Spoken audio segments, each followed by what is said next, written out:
everybody, I'm Regan, and you're listening to Just Weird Crap, a podcast where I talk about all the most wacky, weird, and unexplainable mysteries that go on in our world. Hey y'all, it's Regan, and I'm back. I'm back with another episode of Just Weird Crap, and let's address the elephant in the room. Where the heck have we been for the last 2 years?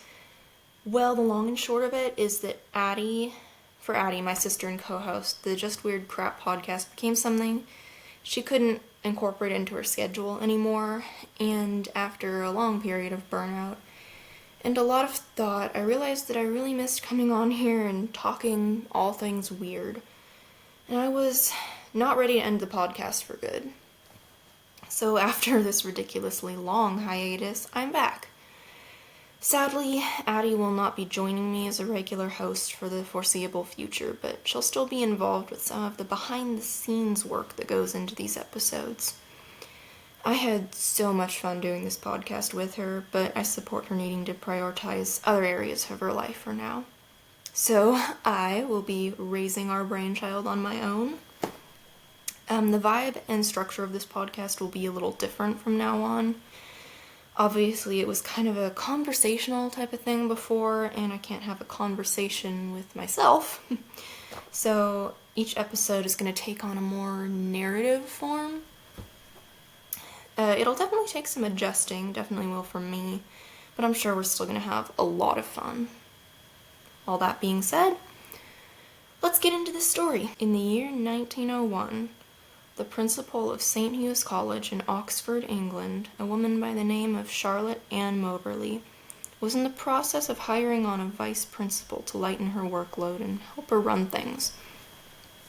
The candidate she chose to hire was Eleanor Jourdain, an Oxford alumna and formerly the headmistress of a private boarding school. Now, before starting work together, the women decided it would be nice to spend some time becoming better acquainted with each other before they became official colleagues. So they decided to take a trip to France. They stayed at an apartment that Eleanor Jourdain owned in Paris. They took a few day trips together, just exploring the area, doing some sightseeing. And it was on one of those trips that they had, well, an adventure. It was August 10th, and the ladies decided to hop on a train to the Palace of Versailles. They were unimpressed by the palace itself, so they went back outside to tour the gardens and to visit a little chateau on the palace grounds that had served as sort of a retreat for Marie Antoinette during the 18th century, her little sanctuary called the Petit Trianon.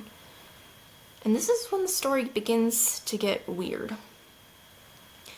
It all started when the women accidentally missed a turn that they were supposed to take to get to the area of the grounds they meant to go to, which resulted in them becoming pretty turned around and accidentally passing their intended destination. They overshot it. And they just got more and more lost, traveling farther down the road they were on. And it was at this point that they just started noticing kind of random things they passed by. Moberly recalled seeing a woman shaking a piece of cloth out of the window of a building they passed, and Jourdain remembered walking by a dilapidated old farmhouse with an old plow sitting near it. At that moment, both women began to feel this oppressive sense of unease, like something was off, but they couldn't put their finger on it. Something just felt wrong. But they brushed it off and kept walking. I mean, what else could they do? Along the way, they met a couple of men that they assumed were gardeners, and the women asked them for directions. The two men told them to just keep going straight along the road. The thing is, there's something kind of strange about their description of this interaction, and that's that the men were dressed really formally for groundskeepers or gardeners. Moberly later described them as wearing long grayish coats and tri-cornered hats, and that they looked like dignified officials or something. So I'm not really sure why they thought they were gardeners, but we'll just have to ignore that part for the sake of the story, I suppose. Anyway, Moberly and Jourdain kept walking along the avenue as they were directed, and along the way, Jourdain noticed a cottage with a woman and girl in the doorway, and the woman was handing a jug to the girl. Jourdain recounted that the scene had this unreal quality about it, like a living picture. It just didn't look right. Interestingly, Moberly didn't remember seeing the cottage, but both women agreed that at this point they felt the atmosphere surrounding them growing strange. Moberly later wrote, and I quote, "Everything suddenly looked unnatural, therefore unpleasant. Even the trees seemed to become flat and lifeless, like wood worked in tapestry. There were no effects of light and shade, and no wind stirred the trees." End quote. As they continued, they met several more people, including a man with an odd accent wearing a costume resembling 18th century clothing, and a pair of guards who were also dressed in odd uniforms. And later, when they finally neared the Petit Trianon, where they'd been trying to go all this time, they noticed a man wearing a hat and cloak sitting on a bench, and they just seemed to get generally bad vibes from this guy. They described him as repugnant and repulsive, and that he had an evil expression in his eyes. This man didn't seem to take any notice of them as they walked by. In fact, he seemed to be looking past them. The path led them over a small bridge, and finally they reached the Petit Trianon. As they walked through the gardens in front of the building, Moberly saw a blonde woman in a summer dress and straw hat sitting on the lawn and sketching. At the time, Moberly assumed that the woman was simply a tourist, though her clothes seemed really old-fashioned. Oddly, Jourdain didn't recall ever noticing the woman, even though Moberly claimed they passed within mere feet of her. As they made their way back to the palace, Moberly and Jourdain encountered another group of tourists, and the uneasy feeling that had been weighing on them disappeared. The strange things that they'd seen on their walk began to feel almost like a dream, and the two of them didn't speak of what had happened for about a week. But after Moberly described the incident in a letter to her sister, she decided to broach the subject to her colleague, asking if she thought that the Petit Trianon was haunted. Jourdain answered that she believed it was. Both women then wrote separate accounts of what they'd experienced that day and compared notes. Both Eleanor and Charlotte were desperately trying to find a rational explanation for the eerie things they'd seen on their visit to Versailles. At first, they thought perhaps the people they'd met were attending some sort of costume party, or even that it was part of a historical reenactment of some sort. But when they looked into that theory, they found out that no events had been booked the afternoon they'd visited. They even made another trip to Versailles, and here's the crazy thing. They found that they were unable to retrace the route they'd taken the day they got lost. And the kicker? Most of the things they'd seen on the grounds had disappeared. The bridge they'd crossed was gone. The area where they encountered the evil guy was completely different. Nothing resembled the sights they'd witnessed on their walk. It began to seem like the women had exhausted every natural explanation for what they'd experienced. So they slowly began to wonder if they'd had an encounter that was more unnatural than anything else. Their next move was to dive into the history of the Palace of Versailles, and the Petit Trianon in particular. While doing so, they made a few discoveries that were strange at the very least. The first was this. During her research, Moberly came across a portrait of Marie Antoinette, the last queen of France before the French Revolution, who'd lived at the palace and who, like I said earlier, spent a considerable portion of her time at the Petit Trianon. Moberly was immediately struck by the painting, as the queen in the portrait looked almost exactly like the blonde woman she'd seen sketching on the lawn. The second discovery, while reading through a journal that Marie Antoinette's dressmaker had kept, Moberly realized the woman she saw sketching had been wearing a dress that perfectly matched the description of a dress made for the queen in the summer of 1789. And the last discovery was that they had visited the Palace of Versailles on the 109th anniversary of the last day Marie Antoinette ever spent at the Petit Trianon. 109 years before, as the French Revolution was brewing, The queen received a message that she needed to return to the palace because a mob was approaching.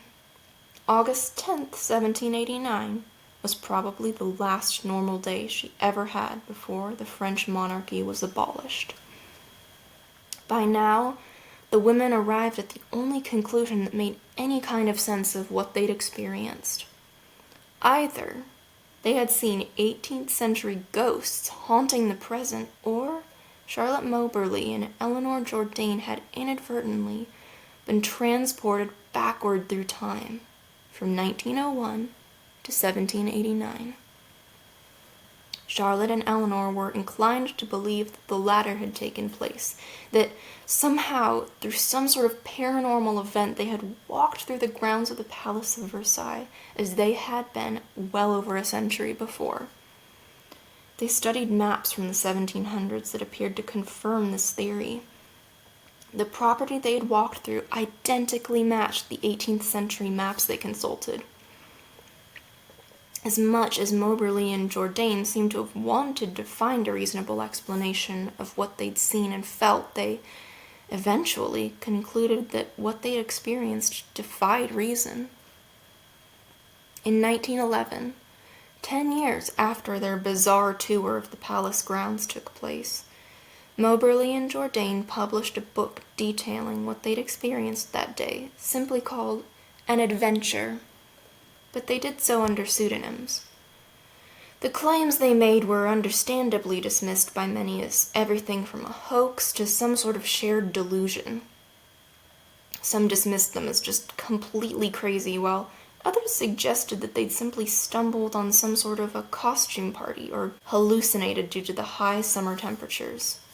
I mentioned earlier that the women pretty much ruled out the party theory, and it would be kind of weird for both of them to hallucinate a lot of the same things. It could have been completely made up, but I have a hard time understanding why they would perpetrate a hoax that could potentially do severe damage to their reputations as respectable members of the community. I mean, these ladies had a lot to lose by making this whole thing up. It'd be a really senseless thing to do, to risk your job, your reputation, your family's reputation as well. For what?